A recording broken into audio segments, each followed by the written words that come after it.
This podcast is brought to you by UConnect, the creator of the first all-in-one virtual career center. Scale your impact and engage more students with a platform that puts all of your career resources in one place. Hey friends, welcome back to the Career Everywhere podcast. I'm your host, Meredith Metzger, and this week I'm excited to welcome Kelli Smith and Lexie Avery, both of Binghamton University. Kelli is the Assistant Vice President for Student Success, and Lexie is the Senior Associate Director of Student Engagement and Career Readiness. In this episode, I talk with Kelli and Lexie about how their team has worked to better engage first and second year students with career services. Kelli and Lexie talk about their 4-phase strategy, why it's so important to engage students early and often, and how they've increased first-year engagement from 28% to 71%. Hope you enjoyed the episode.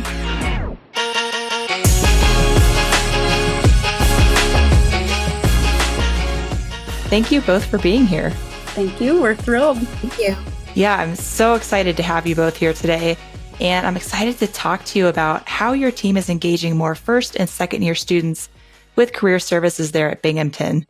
I know this has been a focus for you for a while now, and it sounds like things are going really well. In fact, I was just reading this story that Inside Higher Ed just did about your team's success. So I'm excited to dig more into what you're doing, why you're doing it, and then how you're doing it. But before I get into my questions, is there anything else either of you would like to add about yourselves, your backgrounds, or your roles there at Binghamton? I think you covered it for me. Yep, I'm good. Thank you. Okay, great. All right. So I'm going to kick us off with a question that I ask all of our guests on this podcast, and that's, what does Career Everywhere mean to you?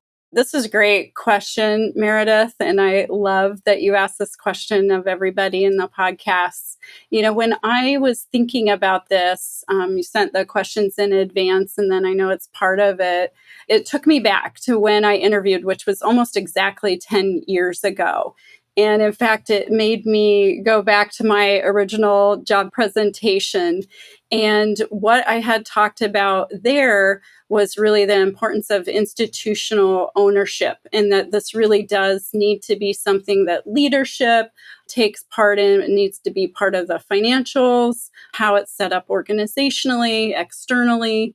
And was really inspired by a visit to Cerner Corporation in Kansas City back when I did a lot of employer relations, and the way they look at electronic records and how patient care is set up, and that there's this team approach. And it's really not all that different in the work that we do. You know, parents play a role, alumni play a role, our employers, faculty, institutional leadership, and prioritizing it, and then naturally a lot of the people that do this work day in and day out, and that it really does need to be something not just really only part of the ecosystem of the university, but even external to that. And, you know, keeping that in mind, the center, you know, Lexie could talk to this even more than myself, made a choice a few years ago to really take out a bold vision of wanting to have 100% of our students engaged in an aspect of career and professional growth. And to do that,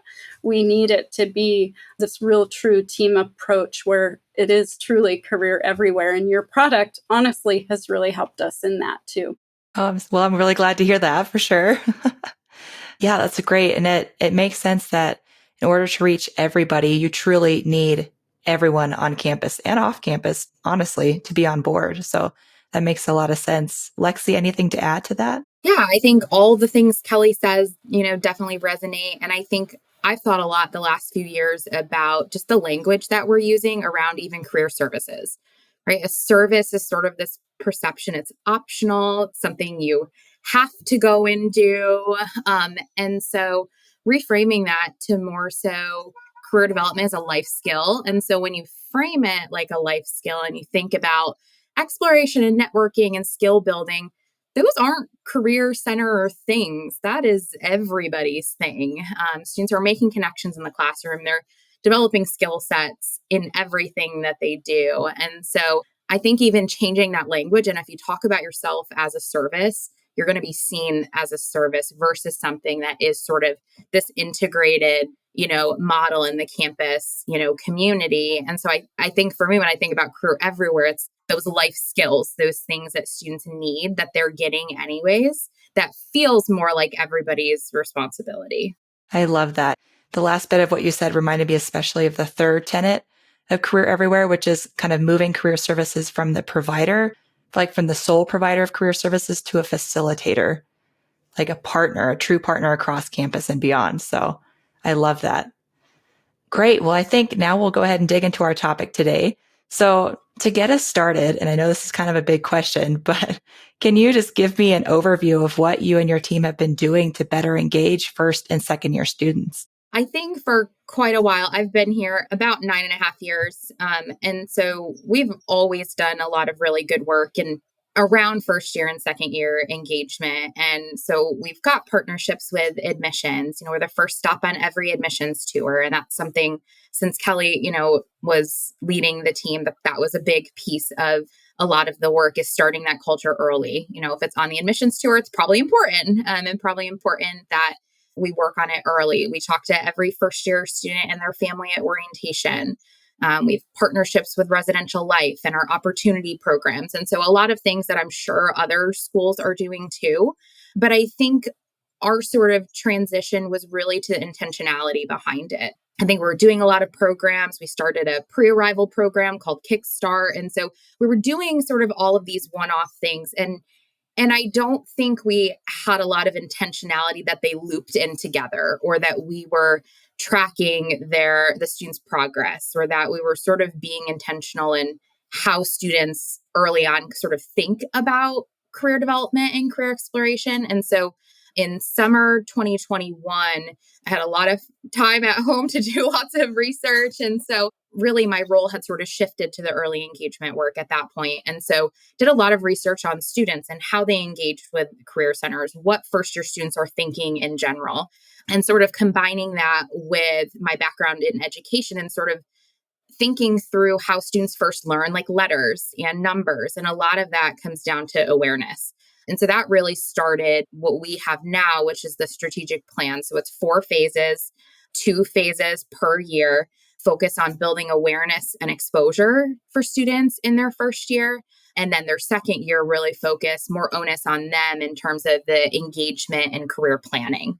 So I'm happy to dive into anything else, but it's a very broad sort of perspective of sort of what we had been doing and kind of what we started really in fall 21, really tracking that monthly. So you mentioned that this is a 4-phase approach. I would love to hear more about each of those phases. Yeah. So phase 1 is really around that awareness piece. So the idea that students are just going to find the career center and know exactly what you do, even if you talk to them at orientation, even if you are the first stop on every admissions tour, it's just not super realistic with all of the other noise and things that are happening. So that awareness piece, and so students being able to know where we physically are on campus and be able to know 1 to 2 things that we can do to support them is sort of that initial phase 1. Phase 2 is around exposure. So it's us going into student spaces. So it's classes, it's student organization presentations, it's residential life programming. So it's things that students are already participating in, and we're sort of invading and going into that space. So year 1 is really about us and really being intentional and having the ownership to get out there and create this culture that it's normal to engage early and that it's important to engage early. And all of this sort of stress and anxiety that students think about really can go away when you engage early and you have those steps in place. Year 2, it's a lot more onus on the student. So in their first semester of their sophomore year, we want them to engage in some capacity. So whether that's coming into an appointment, whether that's logging on, reading blogs on UConnect, whether it's using Big Interview, attending a program or event. So really just them taking that step to initiate on their own. And then the last step is really career planning. So do they have an exploration plan? Have they taken a career exploration course? Have they met with a career consultant to talk about career planning? Have they attended a program around creating an action plan those sorts of things. So that intentionality. So they're going into their senior year, like, I have a plan. I know who can help me. I have a plan I've explored. And so that's kind of the breakdown. And we have metrics that we're looking at for each phase kind of along the way as well. Okay, great. I have even more follow-ups now. For the first phase, this awareness phase, how are you going about driving that awareness? Yeah. So some of it's partnerships. And then some of it is sort of the narrative that we just believe that, this isn't a transactional center. This isn't a service. This is an intentional sort of transformational experience. And we're working with students. And so I think that mindset for our own staff is helpful because then we're talking about it. So we're talking to academic advisors about it. We're talking to residential life and our opportunity program. So the language, I think, helps. I think the other thing too is around being fun with it a little bit. So we have an internship position in our office called the Student Career Influencers, and everybody loves influencers right now. And so if we can leverage, students who are excited, who have used our services before, have had a positive experience, and create some fun, engaging, like tabling events. We have a green wagon that they walk around campus with.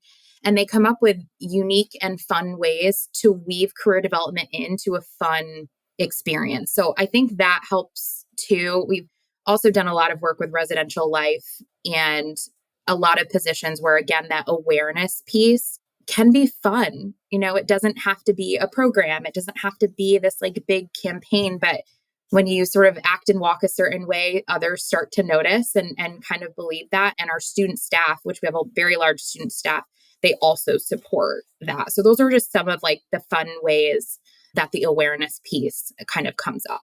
Yeah, I love that you're having fun with it. I imagine that makes it more fun for your team too. It's a lot more fun and it's a lot more like palatable for a student.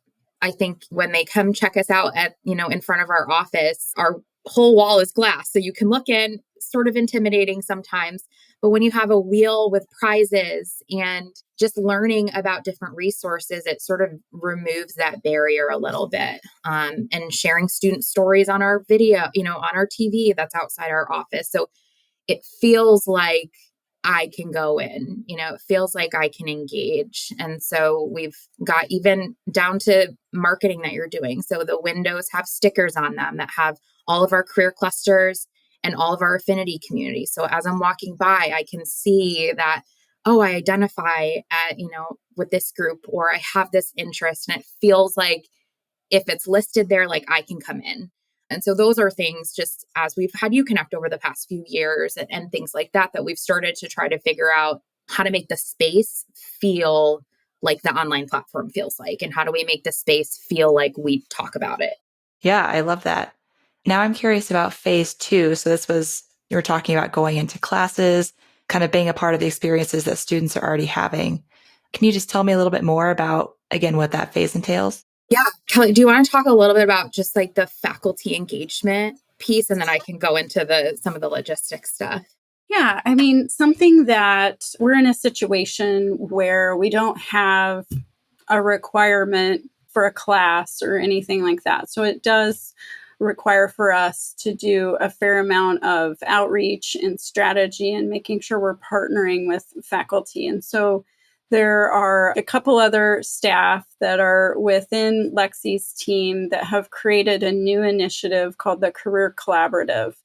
And they really launched that more formally this year. They've had a couple of town halls, for example, inviting faculty in to really just sort of think about and build in almost pre-made assignments, but also the ability to tailor those if they're interested, and creating a fellows program where we incentivize the faculty too with some stipends. But that's sort of a phase 2 after something that we did several years ago that since that time, a lot of institutions have done, where we really do try to celebrate faculty as well as others that are providing mentorship and support for students through our Career Champions program. So this is sort of, in my mind, it's a little bit of the Career Champions 2.0. How do we go to that next level? How do we make sure we're intentionally reaching out, especially to faculty that have those large 100-level classes? And the thing that is so exciting for me is that I think there are, seeing some of the conversations that have happened in those town halls, seeing the types of faculty ranging from music to anthropology, and some of those that we maybe traditionally haven't had as much engagement are actually sort of like our poster faculty who are extra excited and are helping us message out the importance of this and how we can work with them individually to build this into some of their classes. And so the work that especially has been done in this past year is really exciting. And so Lexie can talk about that at a deeper level. The one thing I'll add to that has been, I think, a lesson learned for all of us is, our hope and our approach has been really from a lens of equity. And I think that that's important because we want all students, regardless of their social capital or other access of any kind, the opportunity to have this knowledge and support and career development. And that's really a large part of why we've developed this new career collaborative initiative. But it's been interesting because while, of course, faculty for the most part have that same value, it's important for us to realize that some of them are coming at it from a different angle. It might be that they are struggling with in their major, and they understand students in that major mean faculty support and budgets and keeping lines and that kind of thing. So I think it's been a really great two-way educational opportunity for all of us, and a reminder that not all faculty come at this for the same motive or reason, or some motives might be a little higher than others, and that we can kind of look at this approach in a multifaceted way. Just two things to sort of add. I think, especially with the 100 level courses, we're not asking for a ton of time, right? Like, we're just trying to sort of build that awareness and get into their space. So I always pitch like, hey, can I come in and do a mini session? So it's 15 to 20 minutes on a specific topic. And what we don't do is sort of Fleischman Center commercials. So we don't go into classes and say, this is all the things that we do, because it's sort of like, whoop, right over their heads. So we try to figure out what are the things that are most relevant right now for a student and capitalize on that. So whether that's teaching them how to build connections in their first semester, or how do I build skills through a student organization I'm a part of, or how do I explore careers in economics or in anthropology. So we're trying, and it's 15, 20 minutes is very digestible, right? And faculty, especially in the first couple of weeks, are more willing to give that time. And so I think that's, really important. I think the other piece is our partnership with Residential Life, and getting into those spaces. So we have a graduate position called the Residential Student Engagement Specialist, and their role is really to get the word out about what we're doing in the residential communities. And so they're doing fun things as well, but getting into those spaces, building sort of that trust, helps with that exposure piece too. So it's not just on the team that, is in the office. It's our student staff that are out and about. It's our staff that are in the classroom, and things like that. And it's also taking student organization program requests and, allowing those students to invite us in. Most of them have a requirement for some professional development. And so we make it really easy to say, hey, request us. We can talk about any number of these topics. And so again, it's going to spaces they already trust and believe in. And so that helps with sort of that exposure piece of it. Gosh, that's so many things that you all are doing. I imagine that keeps you very busy.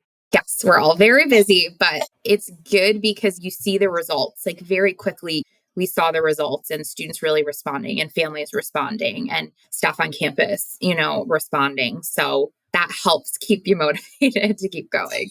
I bet. So now I'd love to move on to phases 3 and 4, where it's really kind of like you said, putting that onus on the student, having them get involved with the Career Center, coming in for appointments or workshops, doing that career planning. Can you just tell me a little bit more about, again, what those phases entail and kind of how you're motivating students to take part? Yeah, I think it's, again, sort of two parts. I think part of it is tailoring messaging. So I think a lot of offices do a really good job of telling students what they offer, but they don't necessarily tailor the message to the different groups of students, right? Like, the message about a job fair is very different for a junior or senior than it is going to be for a first year or sophomore student. And so we're intentional with how we talk about experiences students can participate in and why they're important, especially for younger students. Like the why is so valuable because they've already had it ingrained in their mind.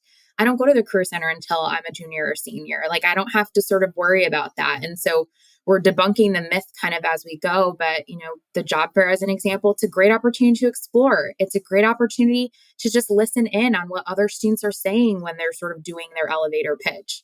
It's a great opportunity to just test things out, walk around, see what the format is so that when things are a little bit more, intentional in your sophomore, junior, or senior year, you're prepared versus surprised what it's going to be like.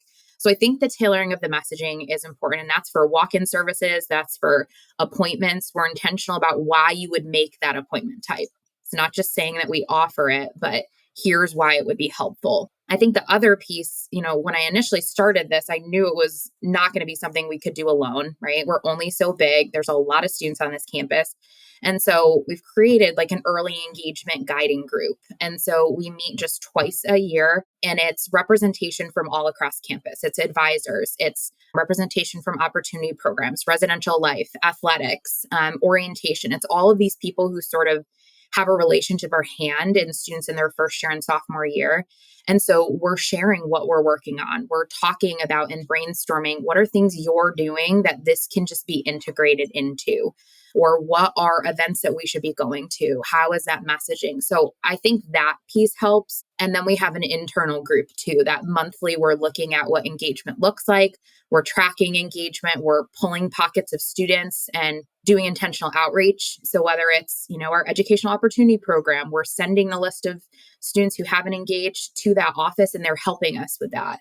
Or we're letting residential life know, hey, it seems like this one building has less engagement than all of the rest. Like, what can we do? So it's not widespread, right? Like it's really intentional piece by piece. And I don't necessarily always get to every group that I, want to each month. But I think that tailoring and then the purposeful sort of relationships and that sort of thing has really helped the exposure and the career planning happen because we're engaging people who already, again, have built-in relationships and have trust in it. And we're tailoring the message to sort of debunk their own thought process things. And Binghamton students are really special and they really want to continue to engage and do more and have experience. And so that helps too. They're curious really early on, and that curiosity, we just leverage it. Do you offer labor market data to your students and other on-campus stakeholders? Having access to top hiring companies, skill and education requirements, salaries, and more can be a critical tool in career exploration and advancement. That's why UConnect is offering a free trial of our Labor Market Insights module, powered with data from our partners at Lightcast, a leading labor market data company. To learn more, visit gouconnect.com/LMI.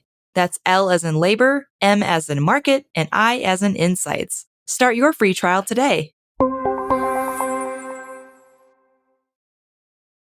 That sounds like you're really building that into part of the school's culture, is this early curiosity, this early engagement, thinking about life after college early on. Yeah, I imagine a lot of that is coming from your office, so that's really cool.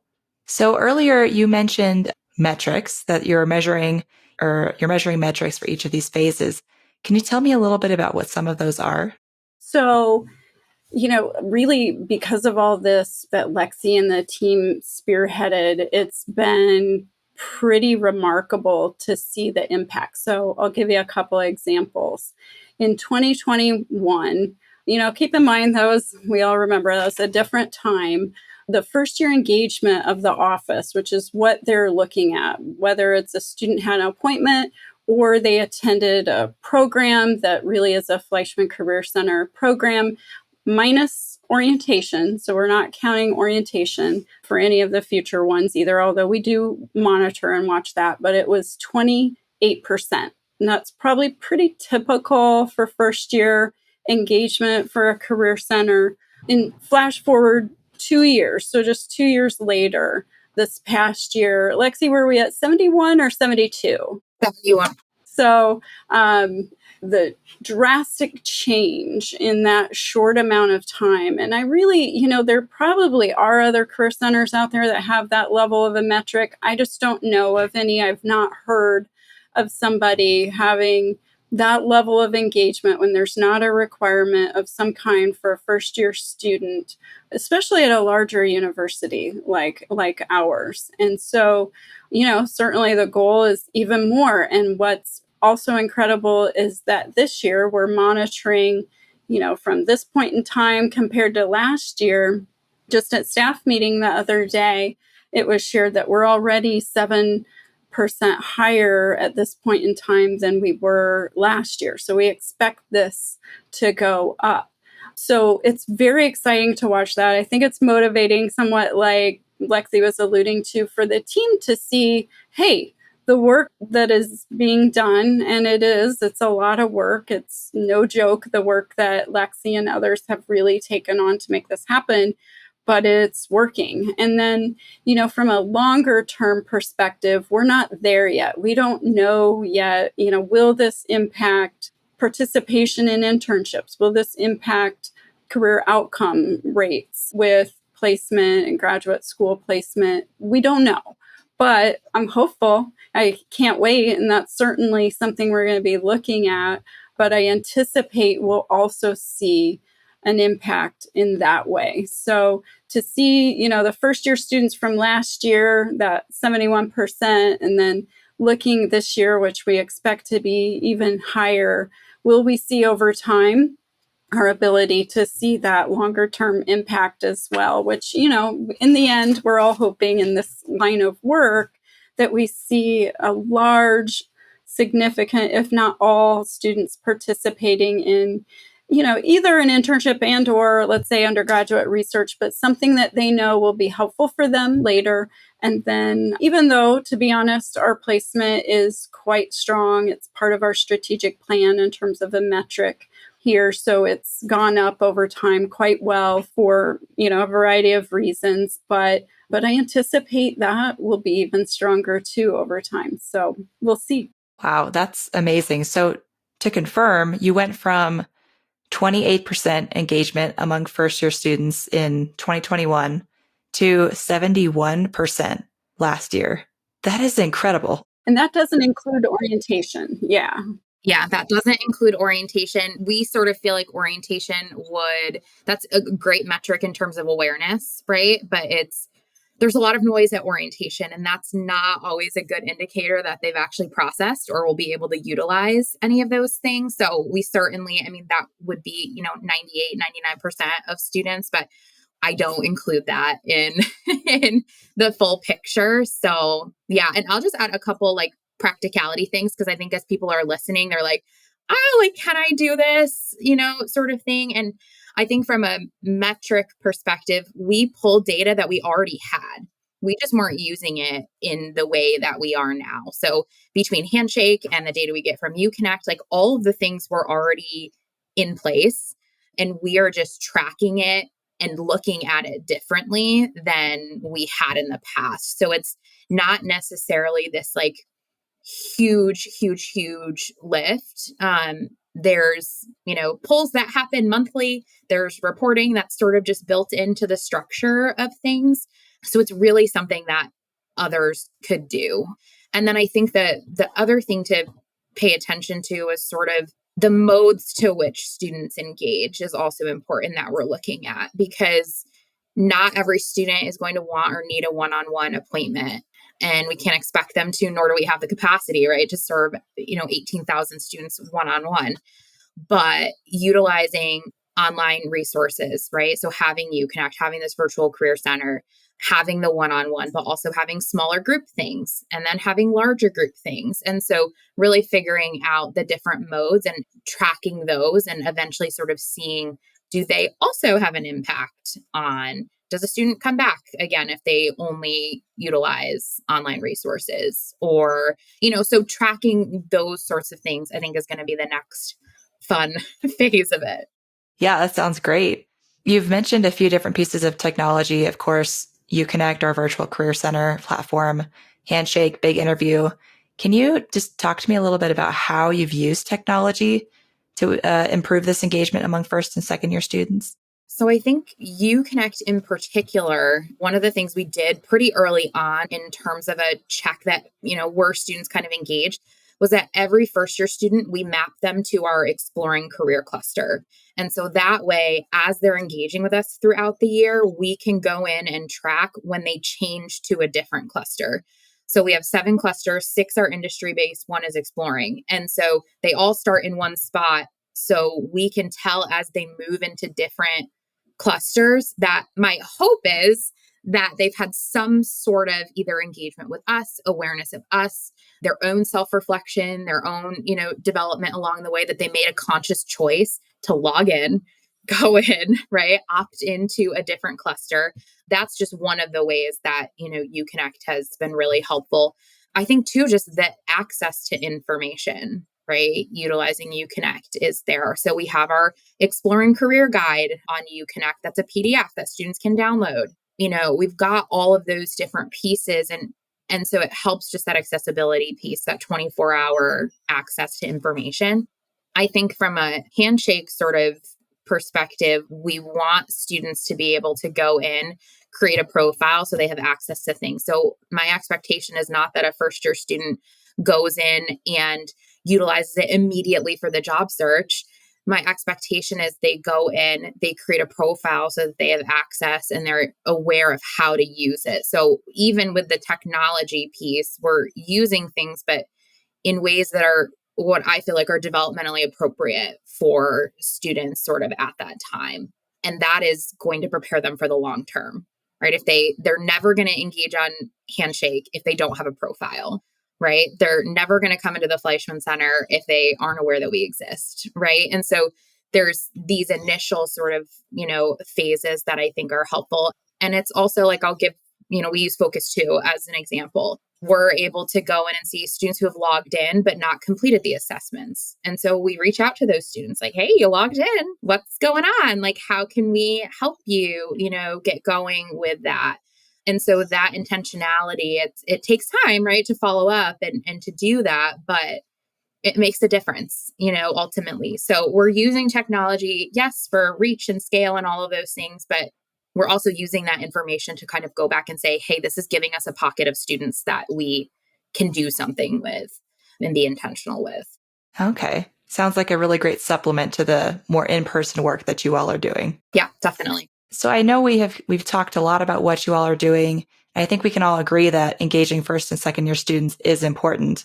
But can you both just tell me a little bit about why it's so important to engage students early? One of the things that I don't think will be a surprise or a mystery to any of our colleagues out there that might be listening to this is that we've all had those experiences. And I had a couple that still stick in my mind my first year when I was here and I was doing walk-in appointments. One was in April. I had 2 students who came in just before graduation and they wanted to meet together and said that they were wanting to get a job. And so when you ask those questions, such as, can you tell me about any of the experiences you've had? And you realize they've not yet had an internship and that they didn't feel that within their curriculum, it was really all that encouraged.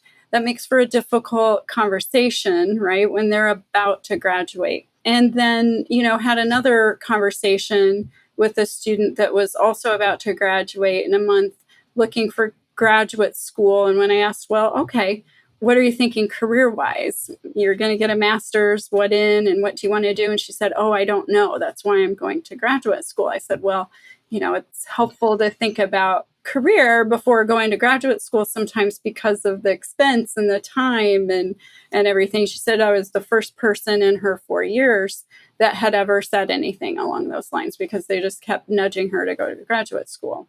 And when we're able to connect with students earlier, we all know that it can be very overwhelming when you think about all the different steps that are really important to take your time to be thinking about your choices, doing the things that you need to do to be marketable, over time. And if you get to students earlier, that's going to alleviate that anxiety, but also help them become more successful. So, I kind of go back to those stories when I'm also explaining to other people on campus that may not necessarily be within our typical line of work. And then they're like, oh, yeah, that makes sense. And then they also buy in to, the why behind the importance of getting to students earlier. But Lexie, do you have anything to add? Yeah, I think the only thing I'm sort of picturing when I talk to first year students in our university sort of 101 class, I ask them, like, have you thought about classes you're going to have to take in the future? And they're like, yes. Like, have you met with an academic advisor and planned out next semester or planned out next year? And they're like, yeah. And that feels very logical to them, right? Like, I plan out my academics, for 1 to 2 sort of years.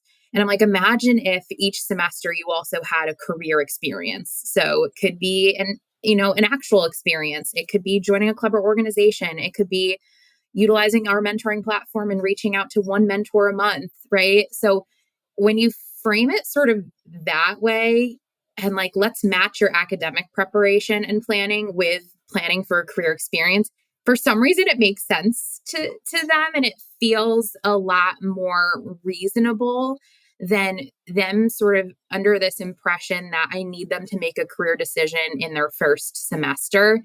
And so sort of, again, and changing that. And I don't really use career decision-making language anymore. Like, I talk a lot about curiosity. I talk a lot about, we've created what we call the path to career confidence and clarity. So I don't need you to have a career decision at the end of school, but I want you to be confident and clear about what your next steps are and what your goals are. And it feels lighter, right? It doesn't feel like I have to make one decision. So again, I think that language piece is really valuable and really important, and sort of speaks to, students are nervous to make these decisions, right? That's not a surprise to anybody, but we keep talking about it in the same way and expecting, different results. And so adjusting that language helps campus to better understand too about how we can't wait, right? Like, you can't wait to think about your classes for next semester, just like you can't wait to have these career experiences that are really important in the grand scheme of things. Okay. I love both of those answers. Thank you for sharing. That's like a very clear understanding of why it's so important. And I'm just thinking back to my own college experience. Like, I wish I would have started thinking about this my freshman and sophomore year. It might have saved me from changing my major sophomore year if I had had better clarity. Yeah, definitely. I think that resonates with a lot of people, right? I would have had time, and you sort of think about it. If I was on a sports team, or if I was in a musical, or if I played an instrument, you don't get good the first time you do it. You have to invest time and practice, and it's the same sort of concept that we're trying to instill in them.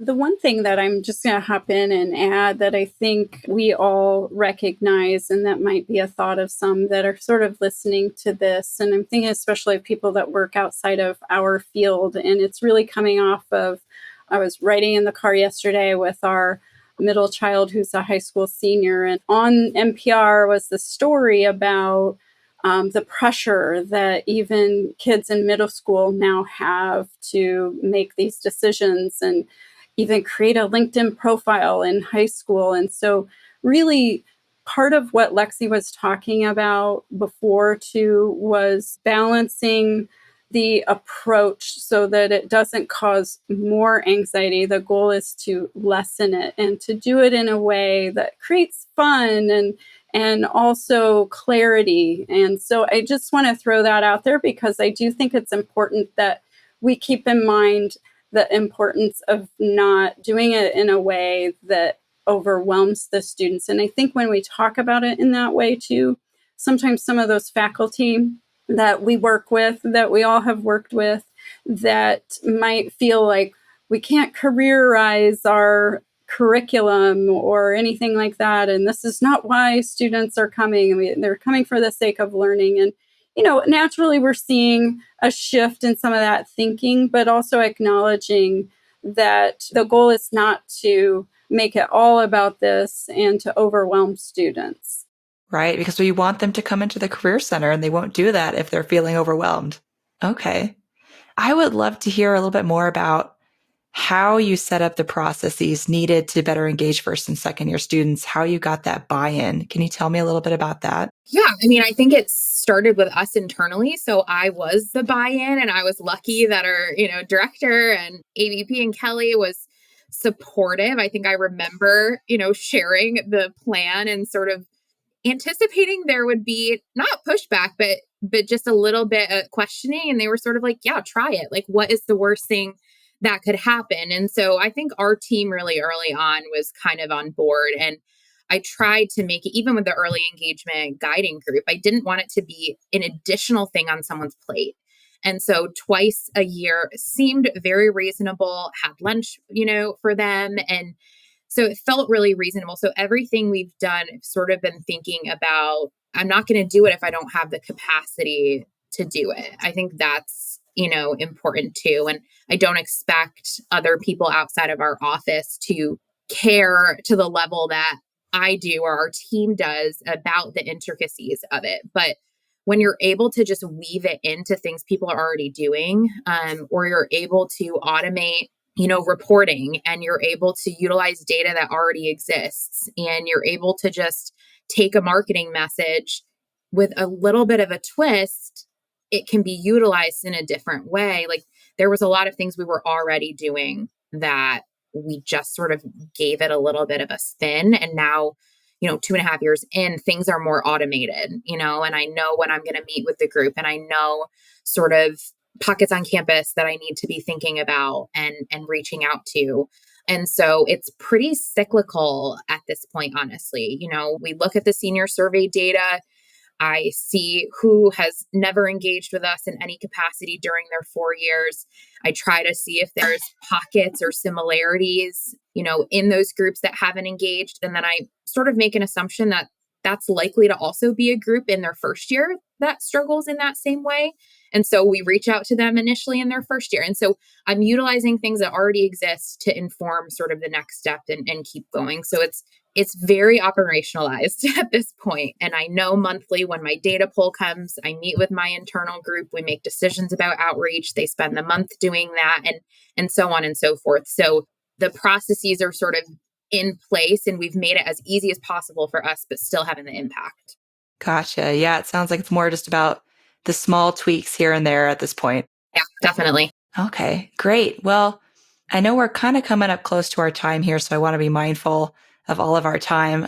But what advice do either of you have for other career leaders who want to better engage first and second year students? A couple of thoughts. One is coming off of what Lexie was just talking about. Another thing that was happening in tandem when she really started the group that she brought together, we were coming off COVID and trying to figure out, there's a lot of worry and concern about our students going to be academically prepared. So there was also a different group really focused on first year students that I was sort of co-chairing with another colleague in academic affairs, and brought Lexie in. And that was a helpful way to ensure we were getting out there to other people, key stakeholders on campus, to understand the strategy. And it was a great way for her to really showcase some of that initial work and strategy. So taking advantage of maybe other structures in place. And then another thing would be just thinking about your campus culture. For us, one of the things that I just remember early on thinking was a little bit unique, at least for our campus culture, is that focus on the residential community. For us, we tend to find that our students, when they go to graduate, their alumni, they often will identify more with the residential community than they might their college. And we are a very residential campus. And we have a model, too, where we have collegiate professors within the different residential communities. So we really kind of took advantage of that model already in place in the initial phase, which it's since been really revamped, and really credit to Lexie and how it was. But the idea of getting staff much more integrated within residential life. And for us, that really was a helpful strategy. And we started to see some great results early on. And naturally, a lot of those students are first and second year students. So knowing your campus culture and then doing the best you can to kind of reach out to people that you didn't necessarily have relationships with before. We have found some of our newer faculty coming to campus and having a different kind of mindset about this have also been helpful. And at the same time, we have faculty that have been longtime faculty that have been some of our greatest champions too, that we maybe didn't expect, maybe would have made an assumption about, but have been tremendous partners for us. But Lexie, what else do you have? Yeah, I mean, I feel like the biggest thing is never underestimate the power of awareness. I think that is fundamentally probably the only thing that matters in the case of what we're doing, right? So that awareness piece, investing in it, making it fun, making it accessible is really for us has been, I think, the key. So awareness, and it's very manageable to be able to do, right? There's lots of versions of what that could look like to your campus. I'll add one other thing, if okay. One thing that I think sometimes we take for granted is that you really do have to have your house in order first, because if you don't have that credibility, if partners on campus don't see you as, knowing what you're doing, that makes it much more difficult to get buy-in. We are so lucky. I just came off of a round of meetings with our deans, and they all were just so positive about the work that's being done, and they kept commenting about the transformation that they have seen over the years. And so even at that highest level, we have a lot of respect for the work we do. And that's really, honestly, truly a credit to the team that we have in place, the students that we have in place, that are peers, that are trained so well, and the amount of time and investment that go into that. But I do think it's something that probably sometimes we take for granted. Our team works extremely hard. They have a shared mission. They do really great work. And that's really important to be successful. And same with students wanting to take advantage of the work that we do. So I just don't want to not acknowledge that. Sounds like what you're doing is not only helping more students, but is helping your office get a better seat at the table too. Absolutely. It's the cherry on top. Very important. Cool. Well, if anyone would like to learn more from you or connect with you, where's a good place for them to do that? LinkedIn is probably the best way. I'm always happy to talk to career centers about how to do something like this at their campus, share our plan, things like that.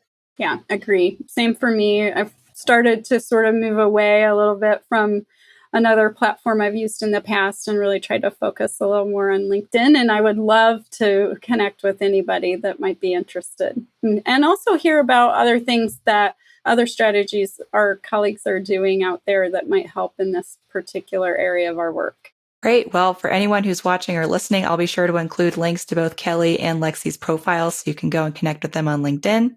And to close us out, I like to do this thing at the end of every interview where it's this answer a question, leave a question thing.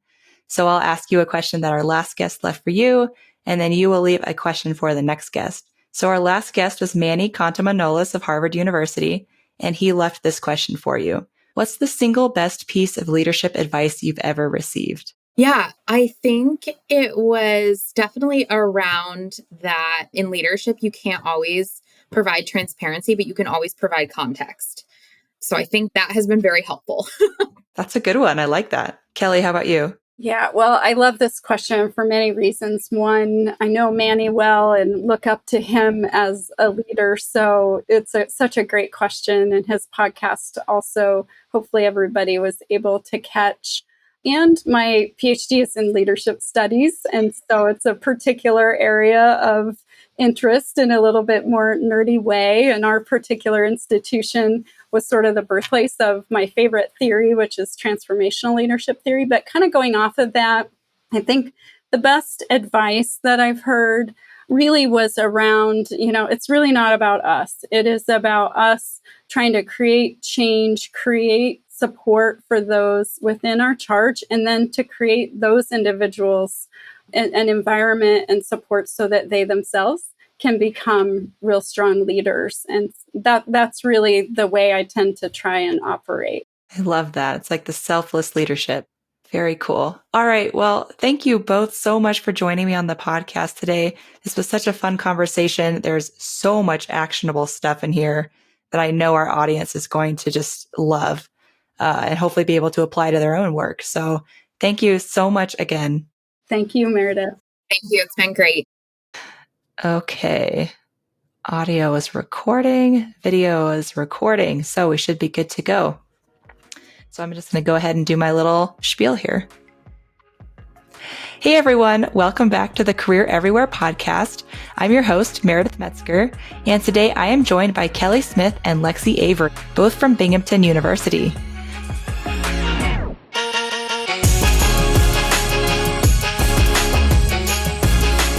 That's all for this episode of Career Everywhere. Thanks so much for listening. If you enjoyed it, please be sure to hit subscribe and rate and review us wherever you get your podcasts. We'll see you next time.